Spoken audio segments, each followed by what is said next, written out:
Bonjour, bienvenue sur la web TV du Journal Toulousain. Au programme pour ce nouveau numéro Top Culture, nous allons rencontrer Didier Chouchon, directeur de l'agence de billetterie Box Office. Vous êtes prêts? Suivez-moi.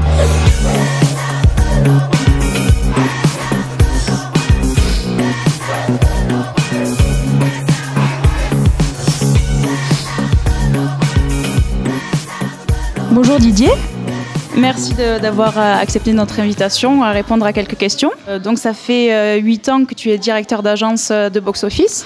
Alors quel rôle joue Box Office dans la culture toulousaine? Box Office est tout simplement d'abord une billetterie spectacle depuis des années, spectacle, sport et loisirs. J'ai envie de dire désespère quelque part, puisque en fin de compte les gens qui travaillent à Box Office travaillent également régulièrement dans les salles comme le Zénith, comme le Casino Théâtre Barrière, comme le Bikini, donc connaissent par cœur les salles et peuvent conseiller au mieux les clients. Après la culture, il faut savoir que derrière Box Office est cachée une société qui s'appelle le Terpo Promotion, qui existe depuis maintenant une trentaine d'années, créée par Michel Goudard, qui est chargée et à la fois une société de promotion, de production de concerts. Donc on promouvoit à peu près 60 à 70% de ce qui se fait au Zénith à Toulouse notamment, mais aussi dans tout le quart sud-ouest, puisqu'on fait à peu près en moyenne 400 concerts dans l'année, à Bordeaux, à Limoges, à Pau, etc. Donc Box Office participe à la culture du spectacle et du concert sur Toulouse. Justement, avec la crise, je suppose que la culture est touchée. Qu'en est-il de l'activité de la vente des billets de spectacle? Nous avons, comme tout le monde, puisque c'est vraiment national, souffert en 2012, puisqu'en national, il y a eu une perte de 30%. Au niveau des ventes des concerts dû à la crise. On a eu en fin de compte le contre-coup de la crise de 2010, mais en 2012. Depuis novembre-décembre, ça va un peu mieux. Voilà, on touche du bois tous pour que 2013 soit une belle année. Ça s'annonce bien. Il faut savoir aussi qu'une saison pour tous les producteurs ou les promoteurs de spectacles dépend aussi des têtes d'affiche. Et 2013, il y a de très belles têtes d'affiche, dont notamment Mylène Farmer. Donc forcément, quand vous avez des locomotives, ça va beaucoup mieux. Mais il faut quand même rester attentif et voir dans les mois à venir comment ça va se passer. Est-ce que la ville de Toulouse est aussi porteuse pour les artistes qu'il y a par exemple 10 ans auparavant? On a la chance d'avoir une superbe ville et surtout de très belles salles, quoi.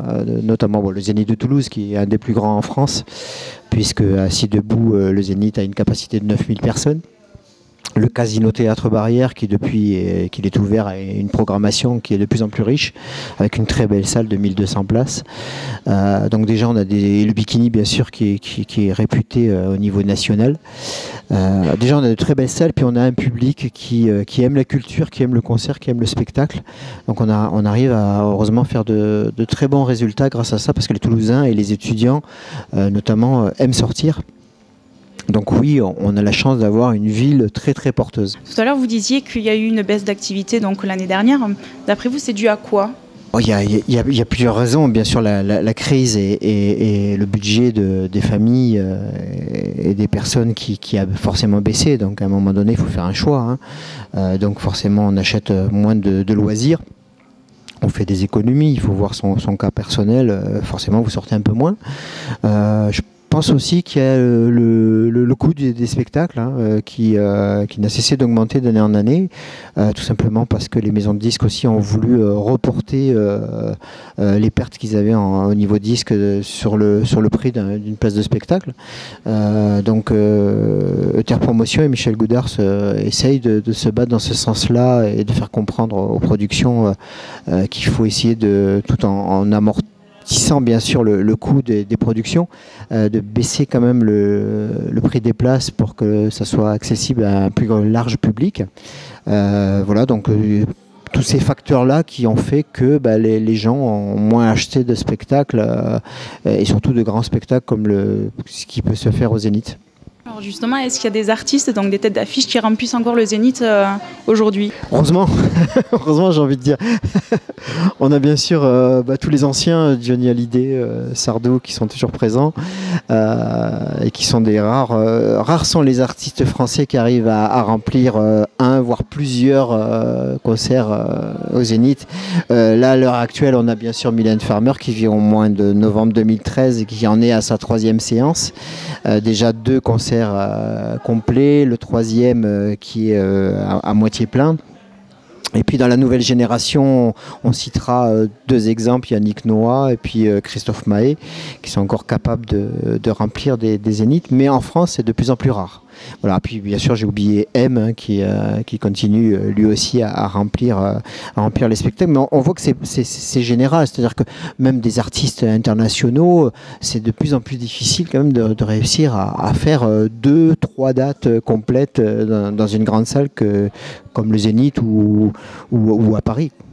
Pouvons-nous avoir une petite mise en bouche de la programmation qui nous attend pour les prochains mois à venir?